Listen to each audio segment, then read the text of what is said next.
काव्य खंड का पहला पाठ पढ़ेंगे जो सूरदास जी द्वारा रचित पद है। ठीक, सूरदास जी द्वारा रचित 4 पद हमारे पाठ्यक्रम में है। उन चारों पदों को पढ़ने से पूर्व हम थोड़ा सा सूरदास जी के जीवन परिचय के बारे में जानते हैं। सूरदास जी का जन्म सन 1478 ईस्वी में हुआ था। एक मान्यता के अनुसार सूरदास जी का जन्म मथुरा के निकट रेणुका या रुनकता नामक क्षेत्र में हुआ था, जबकि दूसरी मान्यता है कि सूरदास जी का जन्म दिल्ली के निकट सीही नामक स्थान पर हुआ था। सूरदास जी के गुरु का नाम वल्लभाचार्य था। सूरदास जी अष्टछाप के कवियों में सर्वश्रेष्ठ कवि थे। सूरदास जी द्वारा रचित 3 रचनाएं हैं, सूरसागर, सूरसारावली और साहित्यवल्ली, जिसमें से कि सर्वश्रेष्ठ रचना, सबसे ज्यादा प्रसिद्ध रचना कौन सी है? सूरसागर। और जो हमारे ये चारों पद लिए गए हैं ये भी सूरसागर के भ्रमर गीत से लिए गए हैं। सूरदास जी वात्सल्य और श्रृंगार के सर्वश्रेष्ठ कवि माने जाते हैं। ये मथुरा और वृंदावन के बीच गऊ घाट नामक स्थान पर रहते थे और वहीं पर श्रीनाथ जी के मंदिर में भजन कीर्तन किया करते थे। सूरदास जी अपनी रचनाओं में ब्रज भाषा का प्रयोग किया करते थे। सूरदास जी की मृत्यु 1583 में पारसौली नामक स्थान पर हुई थी।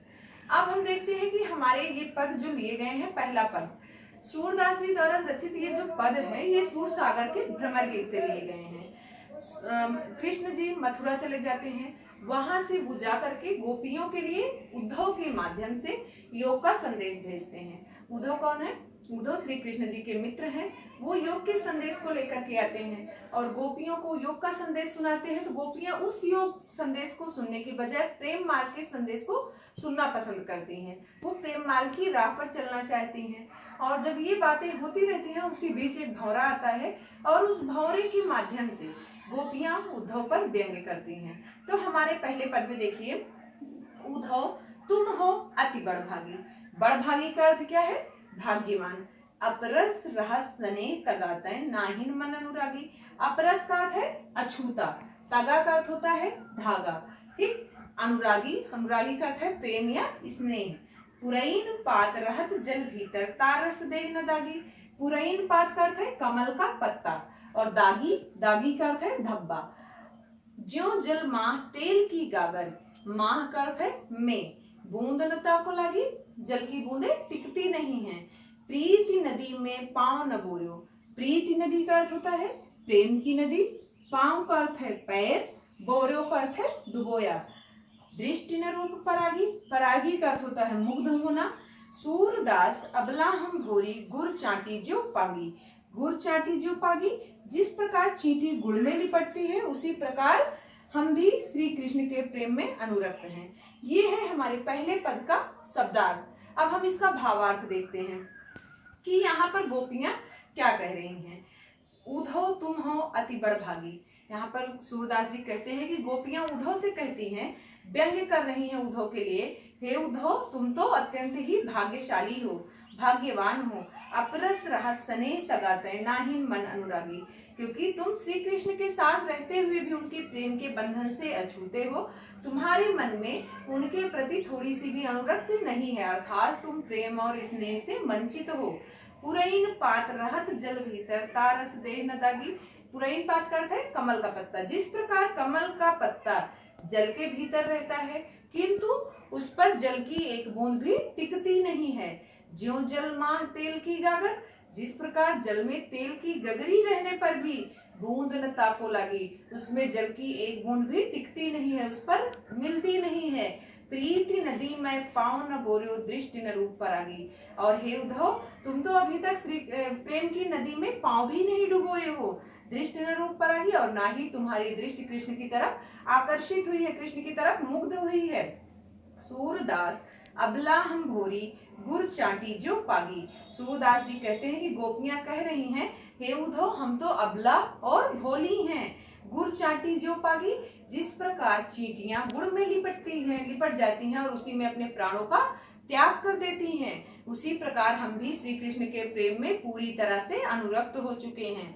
ठीक, अब हम देखते हैं सूरदास जी द्वारा रचित दूसरा पद। दूसरा पद है, मन की मन ही माझ रही, कहिए जाय कौन पै उद्धव नाही परत कही।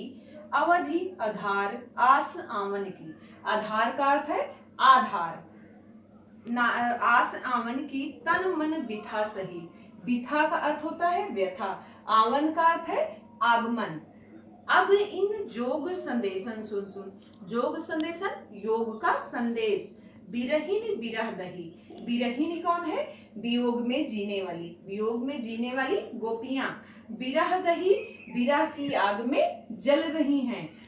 चाहती हुती, हुती मतलब थी। गुहार पुकारना।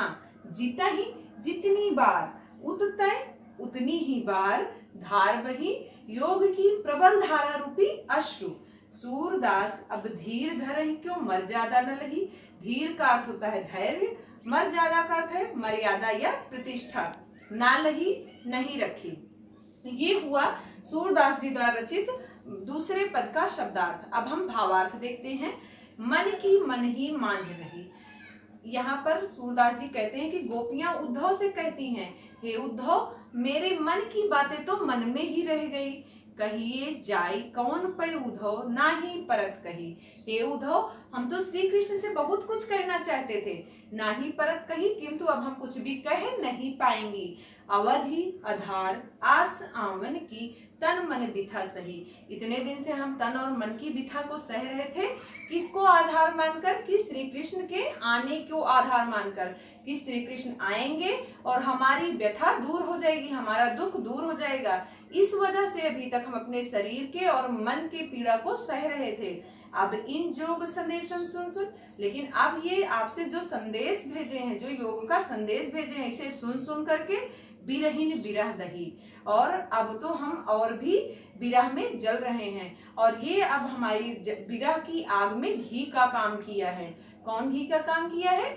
आपका ये योग संदेश जो श्री कृष्ण के द्वारा भेजा गया योग का संदेश है, ये आग में घी का काम किया है।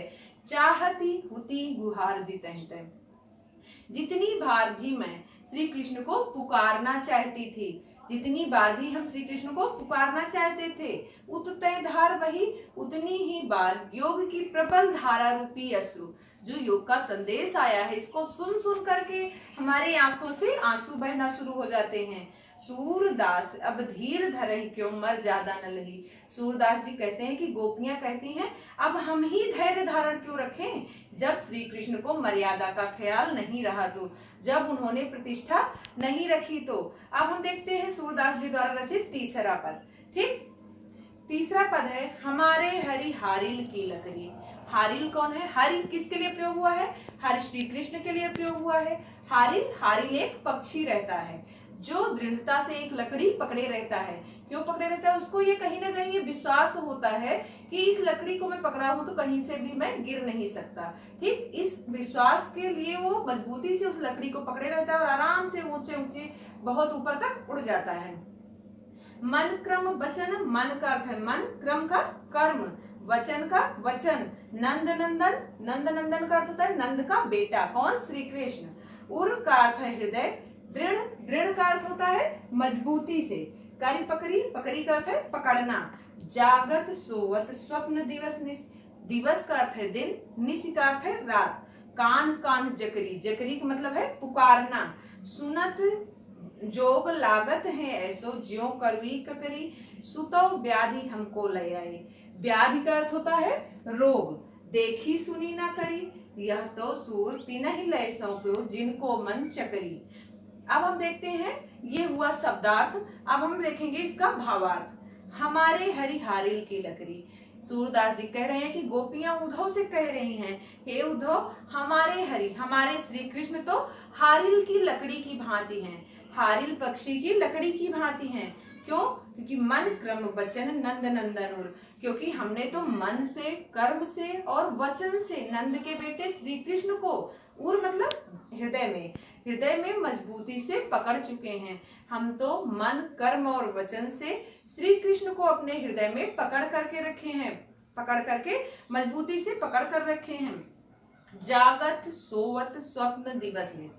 जागते समय, सोते समय, स्वप्न में, दिन में और रात में कान कान जकरी। बस हम तो सिर्फ कान्हा कान्हा ही पुकारते रहते हैं। सुनत जोग लागत है सो। अब इस योग के संदेश को सुन करके ऐसा लगता है ज्यों कड़वी ककड़ी, जैसे कड़वी ककड़ी।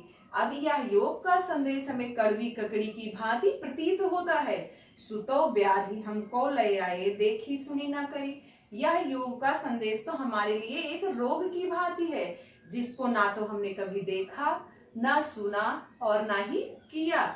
यह तो सूर तिनहि ले सौंपो, जिनके मन चकरी। सूरदास जी कहते हैं कि गोपियां उद्धव से कह रही हैं, हे उद्धव, आप इस योग के संदेश को उसे दे दीजिए, उन्हें दे दीजिए जिसका मन चकरी की भांति चंचल हो, अर्थात जिसका मन स्थिर नहीं हो। हमारा मन तो पूरी तरह से श्री कृष्ण के प्रेम में स्थिर हो चुका है, इसलिए हमारे ऊपर इस योग संदेश का कोई भी प्रभाव नहीं पड़ेगा।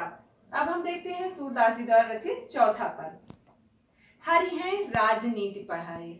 हरि कौन है यहाँ पर? श्री कृष्ण। समुझी बात कहत मधुकर के। मधुकर, मधुकर किसके लिए प्रयोग हुआ है? उद्धव के लिए। ठीक। समाचार सब पाए, एक अति चतुर हुते पहले ही। पहले ही मतलब पहले से ही। अब गुरु ग्रंथ पढ़ाए, बड़ी बुद्धि जानी जो उनकी, जोग संदेश पठाए।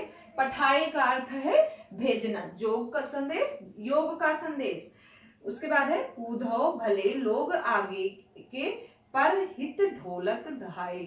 फिर अब अपने मन फेर पाई हैं, चलत जो हुते चुराए।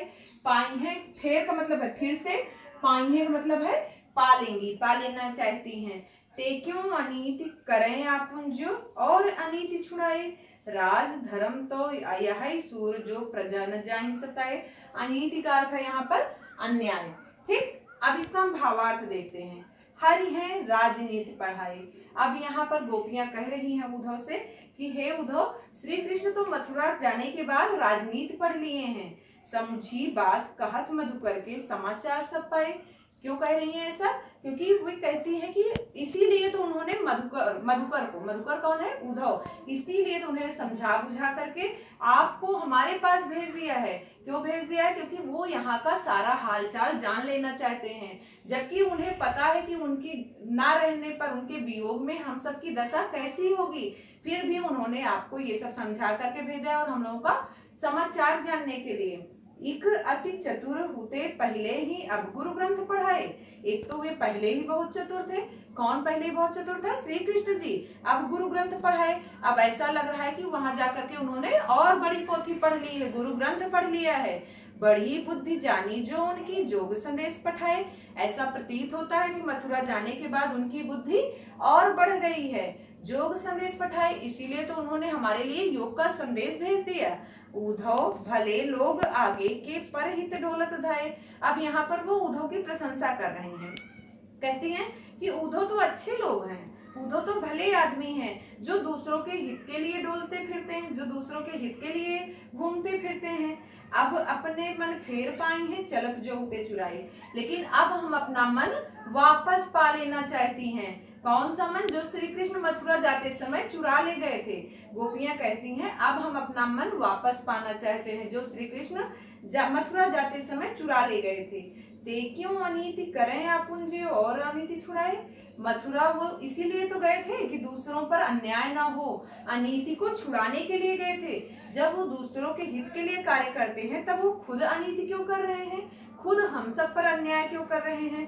राज धर्म तो यह सूर जो प्रजा न जाहि सताए।